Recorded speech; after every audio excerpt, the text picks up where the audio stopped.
Hey guys, it's Matt Monday again. Today we're going to talk again about mastering moisture. So a lot of people have the same problem.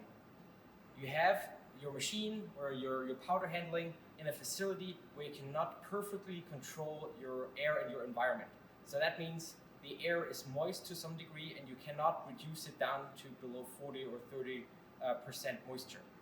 So in those cases, you really want to make sure that whenever you're handling open powder, you put it into some sort of container as quickly as possible after each step you process it. So for example, if you have an unpacking station like the AMcademy or any other unpacking station, the typical process is you remove the powder from the part and put it in some sort of overflow or some sort of containment within that unpacking system.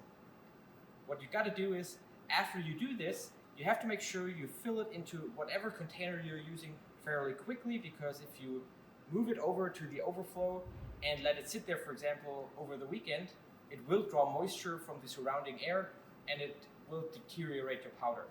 So always make sure to quickly move your powder from wherever you work with it into whatever container you're using. So that's it for today.